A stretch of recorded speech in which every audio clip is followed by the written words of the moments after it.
First Timothy chapter 5 is largely about the relationship between a pastor and the pastor's flock, the people, and how to treat people, how to speak to people, what to be aware of. And our verse for today is verse 24, which comes towards the end of the discussion. And it says, "The sins of some people are conspicuous and precede them to judgment, while the sins of others follow them there."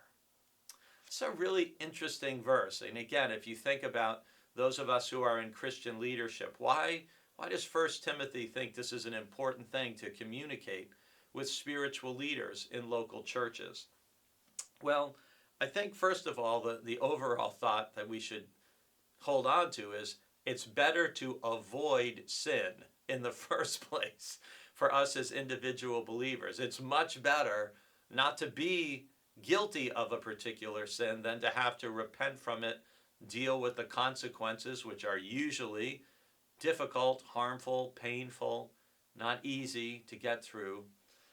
But it's also a warning to spiritual leaders that there are some sins, some people, the sins of some are conspicuous. They're really obvious. And we see that, in our culture as a whole. There are people you can look at their lives and you go, my gosh, their sins are conspicuous. Someone who commits murder, somebody who commits an egregious crime, somebody who just blatantly lies. It's like these are conspicuous sins, sins that violate the Ten Commandments, for example. People who commit adultery, people who bear false witness, people who steal. These are conspicuous sins that are often obvious to the public eye. But there are also other sins. And it says these are the sins that follow people to judgment. And I think the guidance, the spiritual wisdom that's trying to be conveyed here is that we need to be careful not to judge people too quickly.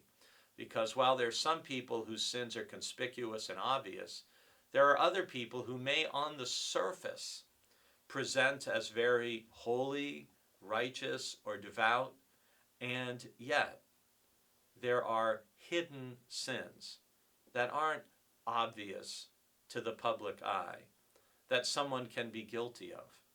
And so we don't want to rush to judgment of thinking that somebody is totally righteous, pure, and perfect, and at the same time, we don't want to be guilty of just assuming that only those people who are obviously conspicuously sinning, those are the ones who we've got to be wary of.